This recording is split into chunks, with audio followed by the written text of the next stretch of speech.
Electronics. This is a part 2 of URSC Technical Assistant solutions. Okay, so the part 1 is already been uploaded. This is a part 2. Let us see what is the questions.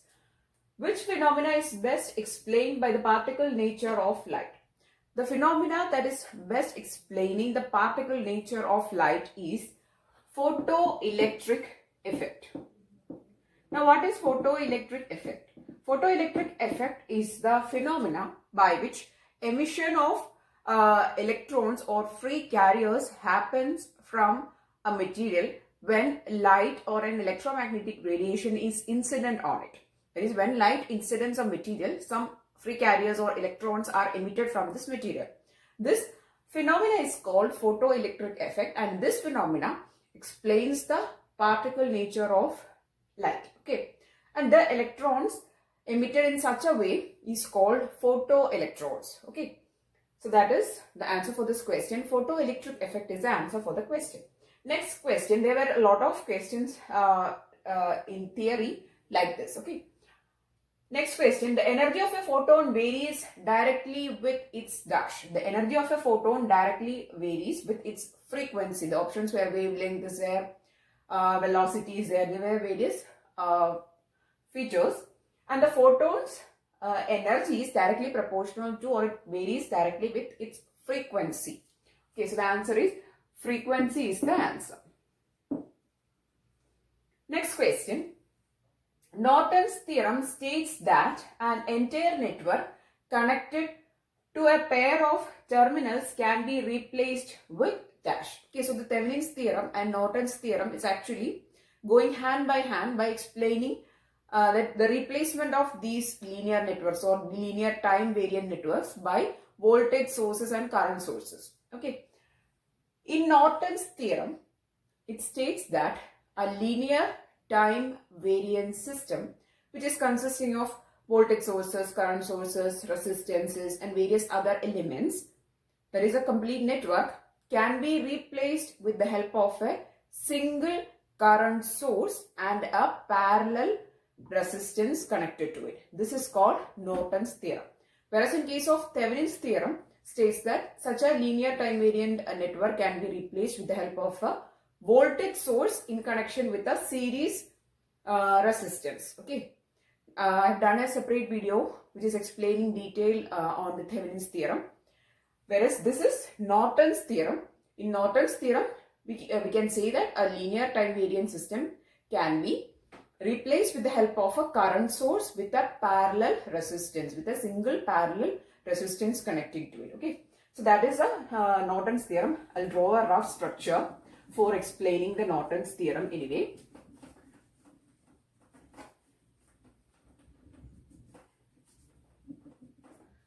So this is a linear time variant system.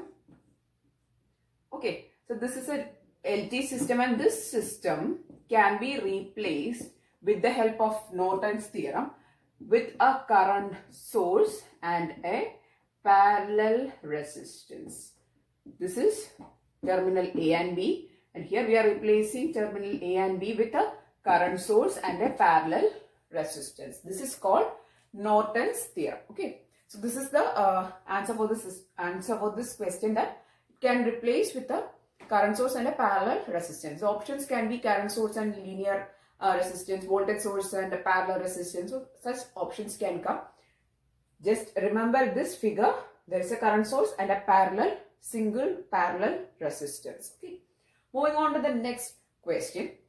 If error in measurement of a radius of a sphere is 1%, that is, the radius measurement is having an error of 1%, then the error in the measurement of its volume is dash.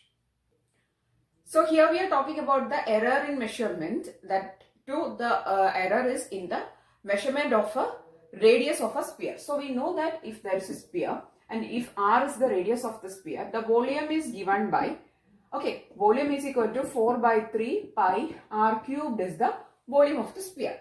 Now here there is only single variable here, which is r, and in r there is an error of 1%. So what will be the error in volume? That is the question. So here there is r cubed is the or R is having a power of 3.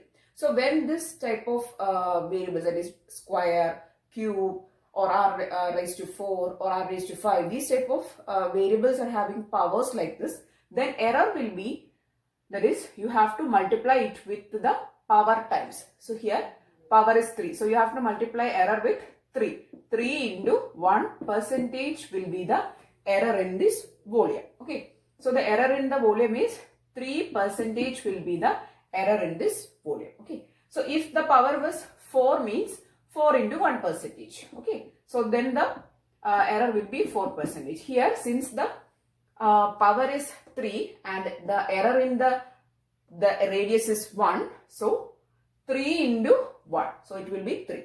Okay. For this question it is 3 into 1% error in radius. So it is 3% will be the error in the volume. Okay. So the correct answer is 3% will be the error in volume. Moving on to the next question. The phenomena of sum of higher frequencies in the spectrum of the signal g of t appearing as lower frequencies in the spectrum of its sampled version is called dash. So that is, higher frequencies will appear as smaller frequencies in the sampled version of the signal. This is called aliasing. Okay. So whenever we are saying or studying the Nyquist criteria, this Nyquist criteria has to be followed to avoid this phenomenon which is called aliasing. Now if you want to know what is the definition of aliasing, this question is actually the definition of aliasing. Aliasing is a phenomena in which some of the higher frequencies in the spectrum of the signal g of t is appearing as the lower frequencies in the sample version. That is, some higher frequencies due to the missing of some samples in the sample signal will come as the lower frequencies. Okay. This phenomena is called aliasing, and in order to avoid aliasing, we go for Nyquist sampling, in which we select a sampling frequency f of s which is greater than or equal to twice the maximum frequency of the signal, that is 2fm.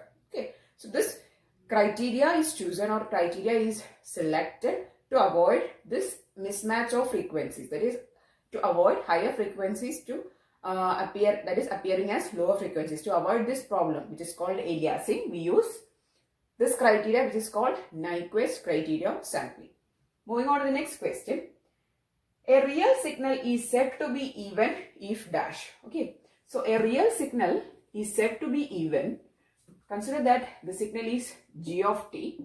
The question there was g of t. If g of t is equal to g of minus t, we can say it as even signal. The options were g of t is equal to g of 2g of t or t minus 1. These were the various options. The correct relation for an even signal is that if g of t is equal to its mirror image, that is g of minus t, we can say it as even signal. Okay, so this is a relation. Next question. Correct sequence of PCM modulation. Okay, so what are the various steps they are asking? Various steps in PCM modulation, which is pulse code modulation, is PCM, pulse code modulation. Okay, in PCM, what are the various steps? So pulse code modulation is actually a digital modulation in which the signals are actually converted to digital domain and they are encoded.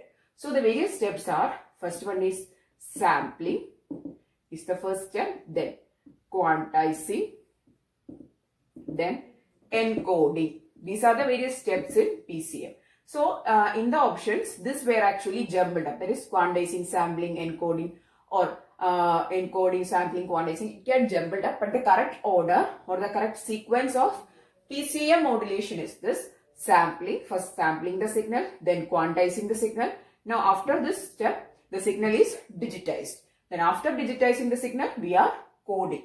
That is, in the encoding step, we are actually coding the signal. So it will be pulse code modulation. Okay. So the correct sequence is sampling, quantizing, then encoding. The next set of questions is this: the difference between any one measured value and its arithmetic mean of a series of measurements is called as dash.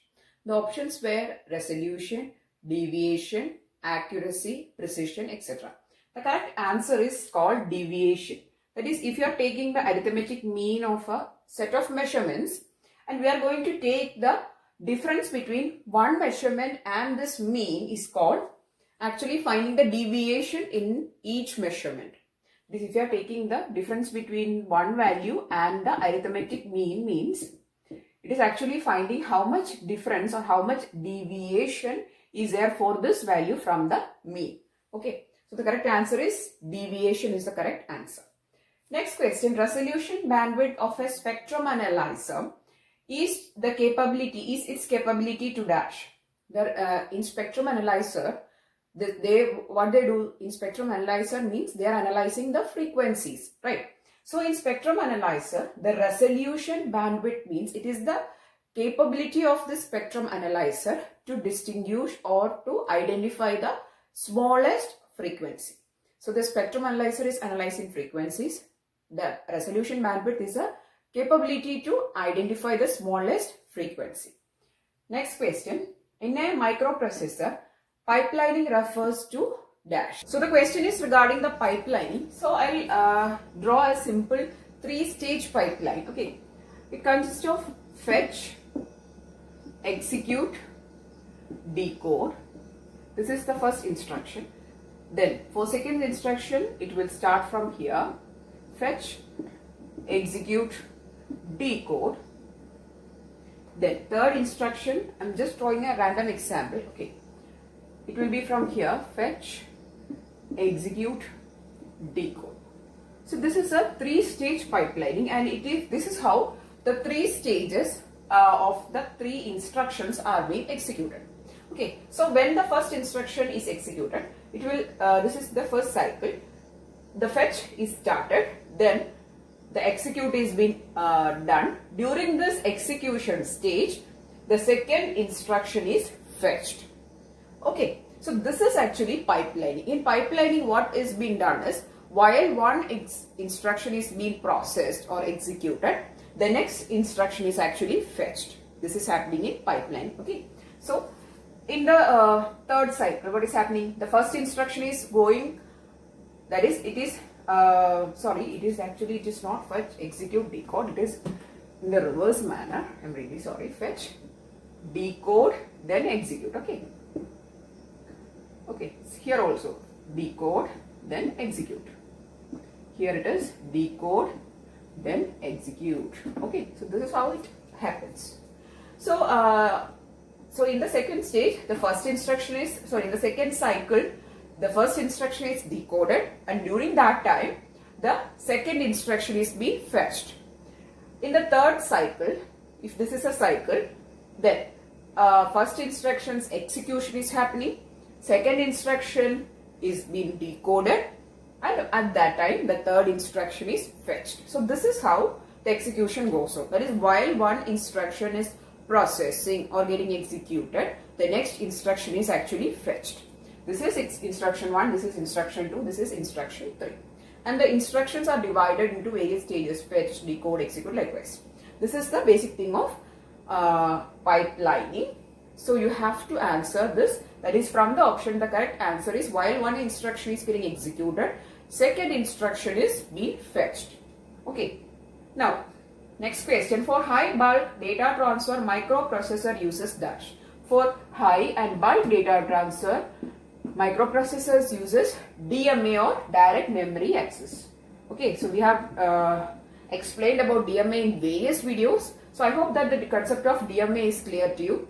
Anyway, I'll give a brief. That is, DMA is actually the transfer of memory without the intervention of microprocessor. And this memory transfer is done with the surveillance of or under the control of DMA controller. So there is a separate entity called DMA controller which controls the DMA transfer, and there is no involvement from the side of processor. Okay, so that is a DMA. And bulk data transfer are generally done with the help of direct memory access or DMA.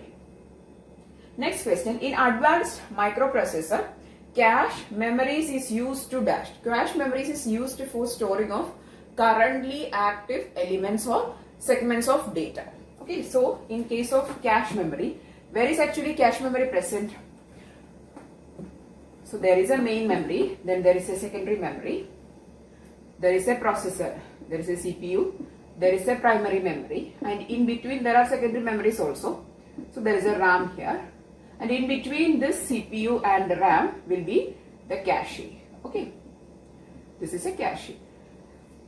So this cache is actually used for storing of very frequently accessing elements or very active elements. That is, the most active elements are being stored to this cache so that it could be fetched more often or more quickly by the CPU. Okay, so that is the answer is from the options. The correct answer where there is cache is used for storing of currently active elements for quick accessing. Okay. The other options where it is used for storing of booting data, used for storing of constant values, etc. That are not the correct answer. The correct answer is used for storing of current active elements. The next set of questions is this. Entity declaration in Vhdl code describes dash. The entity declaration in Vhdl code is used for external view or interface of the module. That is, in order to have the external view of the module or in order to have an interface to the module, we use entity declaration. Okay. Next question. In Vhdl, there are some questions from the Vhdl session. So if you want me to do a separate video on Vhdl, I am also receiving a lot of requests to do Vhdl videos. That is the basic things. If you want me to do a quick revision video of Vhdl, please do mention in the comment section. Okay, I'll be doing that. In Vhdl, bidirectional data bus is declared as dash. Bidirectional data bus is declared as in out.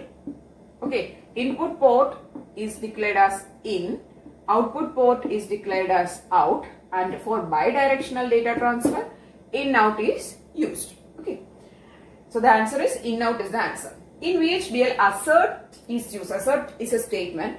It is used for dash. It is used for error messages or warnings in order to indicate error messages or in order to declare error messages or warning during the simulation of the model. This assert statement is used. Okay. The correct answer is in order to indicate the error messages or warnings during the simulation of the models. The options were in order to indicate place and route, in order to simulate the model. No, that are not the correct answer. In order to have error messages or warnings, we use assert statement. Next question. Propagation delay in flip-flops used in counter design largely affects the speed of operation of dash. They largely affects the speed of operation if the counter is asynchronous counter. Okay, so they affect asynchronous counters more. Why they affect asynchronous counters, I'll explain. Consider there is an asynchronous counter which is used for counting an n number randomly. If it is a synchronous counter, means all these flip-flops, these are flip-flops, okay, any type of flip-flop with a particular propagation delay. Okay, so here these flip-flops are receiving clock at a particular time or at the same time if it is a synchronous one. But whereas if they are not synchronous one or if they are asynchronous one, means they are not receiving clocks, that is at same time, they will be getting clocks or they are not getting clocks. In asynchronous means there is no clock signals, right? So the output of this flip-flop is fed to the second one, only then it is active. So thereby the propagation delay will get increased. It is not happening at the same time. The propagation will have a delay and the propagation delay of each flip-flop will come into play in the case of asynchronous ones. Because synchronous means they are propagating or they are running at same time, at the same instant they are receiving clock, whereas in asynchronous one they are getting affected by individual outputs. Okay, so in case of asynchronous counters, the delay of each flip-flop will be more pronounced. Okay, so the correct answer is the propagation delay of flip-flops used in counter design largely affect the speed of operation of asynchronous counters. Okay, the options were synchronous up counter, synchronous down counter, synchronous sum and sum counter, and asynchronous one. If there is an asynchronous one, you have to select that one. Okay, a code in which each decimal digit is represented by a group of 4 binary bits is called BCD. For example, in case of if it is 1 in decimal, it is represented in the form of 0001. Okay, so that is, it is represented as 4 bits of binary. Then it is called a binary coded decimal, or BCD is the answer. Next question, a memory with 8-bit database and 8-bit address bus can store maximum of dash. It can store maximum of 2 raised to 8. It is having a width of, that is data bus is having a width of 8 bits, so into 8 bits. So it can actually store 2 raised to 8 bytes. That is 2 raised to 8 is 256. It can store 256 bytes, it can store. Okay. So how to find this? It is having 8-bit address bus, means 2 raised to 8 values and 8-bit data. So it can store a 1 byte. So 1 byte into 2 raised to 8. That is how you have to do this. So 2 raised to 8 is 256. 8-bit means 1 byte. So this 2 raised to 8 number of bytes it can store. I'll explain once again. It can store 8, that is, it is having 8-bit data bus, means this database is actually carrying 1 byte of data. Okay, and how many locations? 8-bit address bus. So 2 raised to 8 locations. So 2 raised to 8 bytes it can store, that is 2 raised to 8 is 256 bytes. So the maximum size is 2 raised to 8 bytes or 256 bytes. Okay, so this is the correct answer. So these are the questions which I have included in this video. I hope that this video was useful for your preparation. A lot of people are preparing for the various locations of ISRO, for technical assistant especially, that is for HSLC, VSSC, SDSC, URSC, IPRC. So these are the various examinations that is going to happen very soon. So I hope that these videos were useful for your preparation. If yes, please do give it a thumbs up and also share these videos with maximum of friends. And if you want more videos, please do subscribe to the channel.